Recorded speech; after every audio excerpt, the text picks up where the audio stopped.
Coming up on this week's Ask GCN Anything, how do professional riders cope with retirement? What gears will we be using at the Maratona? And is a lighter bike always faster on the climbs? We've got other questions too, but we're going to kick off with one that for some reason I managed to miss out on last week's Ask GCN Anything, which came in from Mark Everson. He asks, I'm wondering if you think there should be a separate Strava for pros. Well, that is a very good question. In my personal opinion though, I would say no, because I think it's very nice that the pros share their races and their ride data with us in the general public. It gives you a real appreciation for just what level they are at. I do get the sense of frustration that you might be feeling if a race visits your local road and you get lots of pros filling the top 10 of the most popular KOM segments. But at the same time, it's also nice to be able to compare yourself with some of the best rides in the world, no matter what your level is. If you would like to try and compete with the pros, we did a video recently which showed you a few tips on how to get a personal best on a climb. You never know, you might manage to beat one of them. Have a look at this. First up, you need to work out how long the climb is going to take you, because that is going to have the biggest effect on just how you tackle it. That's right, so for longish climbs, i.e. anything that's around about 5 minutes or more, pacing is going to be vital. Go into the red at the start and you're likely to lose any time gained in the first half over the second half. And in this situation, a steady power throughout is normally ideal.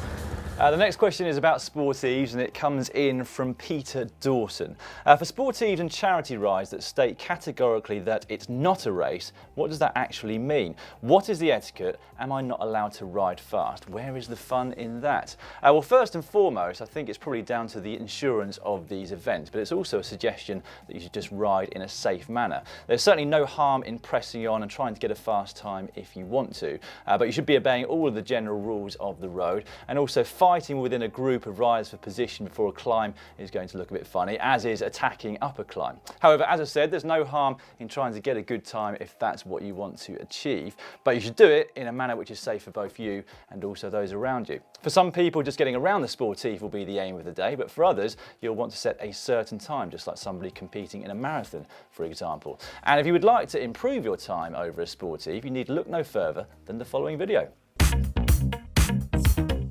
How do you go faster by going slower?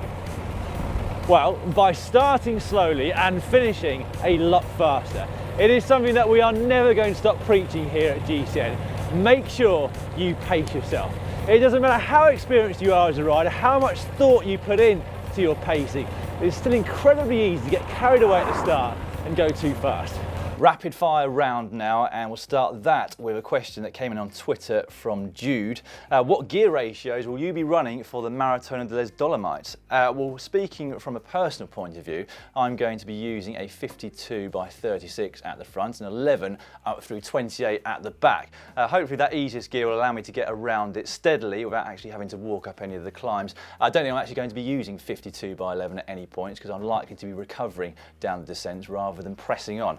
So that's the answer to that. Next up from Nico, does a heavier bike equal better training? Well, I always answer this one by saying that a watt is a watt. So for example, if you've got a coach or if you've just set yourself some intervals to do out training, say 250 watts for 20 minutes at a time, by going on a heavier bike, you're not suddenly going to find that you can ride at 270 watts. You can only push yourself as hard as you can push yourself.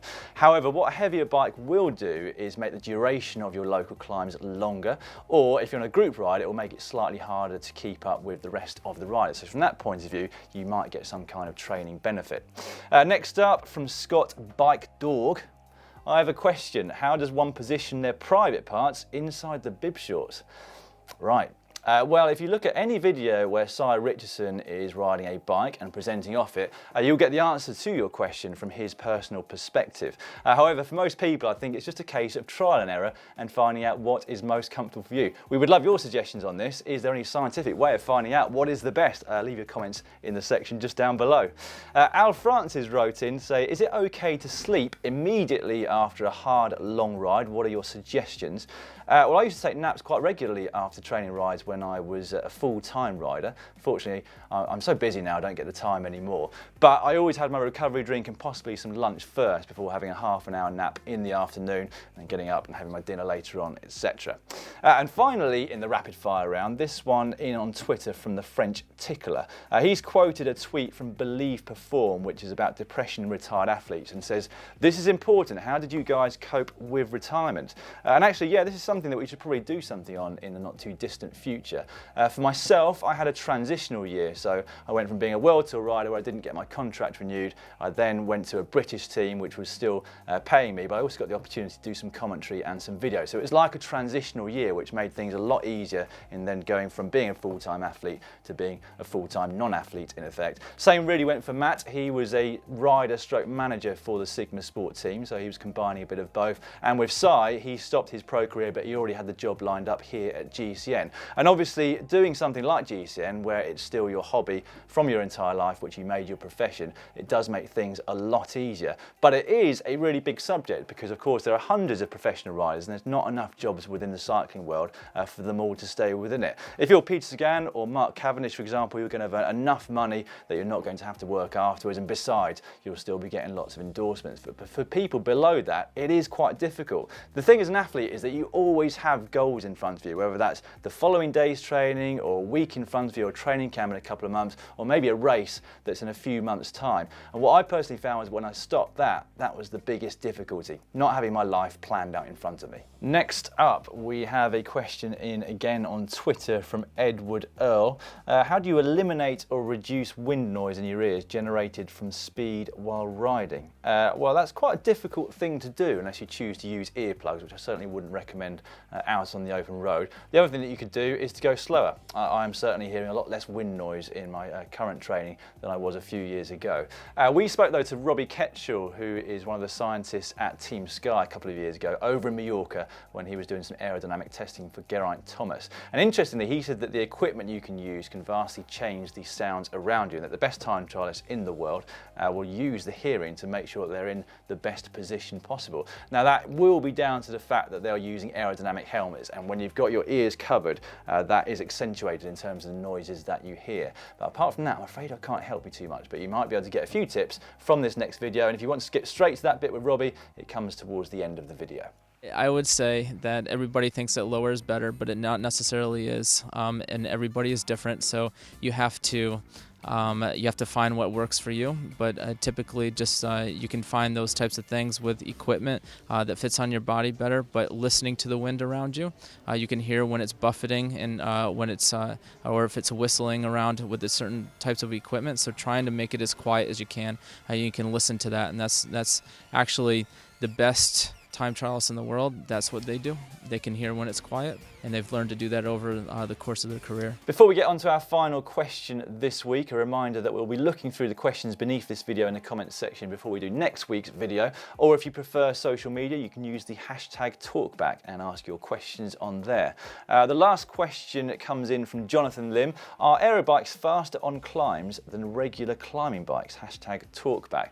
Again, that's a very good question, and it will depend on a few factors. The severity of the climb to start with, but not necessarily the gradient. It's about how fast you're actually riding up the climb. I seem to remember the cut-off point or tipping point is around about 16 kilometers per hour or 10 miles per hour, where one starts to trump the other. However, it also depends on how much of a differential there is in the weights between the two bikes, and also in how aerodynamic you are on one versus the other. One thing to bear in mind though is that the pros still have to go by the UCI's minimum weight rule, which is at 6.8 kilograms. So they can't take full advantage of a super lightweight bike like you or I. Plus there's the fact that they're probably pushing out an enormous amount more power than you or I, so they're going faster up the climb. So for them, the majority of the time, aero is always better. And this is a subject which we did a video on, as you can probably expect. This is myself and Cy comparing a lightweight bike and an aero bike on a climb. But the fact is though, if your average speed when you get home from a normal ride on a Sunday is 26 k an hour, actually you're not really going to see any benefits from riding an aero bike, except for one or two exceptions on your ride, are you? But let's talk a bit about comfort as well, because aero bikes have always had a bit of a rap for being slightly harsher than a lightweight bike. I mean, they're also, ironically enough, flexier generally, aren't they? Because they're narrower in their frontal profile, so they don't get that kind of torsional rigidity. But certainly I had a misconception really when I first got onto deep section wheels. You know, look at these things and you think they look incredibly stiff, and actually when you get on them and out of the saddle, the side-to-side flex of these deep section wheels is quite significant compared to a normal box section, even training rim. Right, well that is it for this week's Ask GC Anything. If you're yet to subscribe to the Global Cycling Network, you will see a globe on your screen right now. Click on that and you will be subscribed, and it's free to do it. If you would like to support us by visiting our shop and making a purchase, there's a few new products there, amongst them this brand new enamel cup. Your support is always very much appreciated. Right, a couple more videos for you to watch right now. A recent one, in case you missed it, is just down here, and that is Matt explaining how to ride up and down hairpin bends. Or if the numbers that I quoted in terms of gear ratios were completely confusing to you earlier, you might want to see an explanation of gear ratios, which you can find by clicking just up there.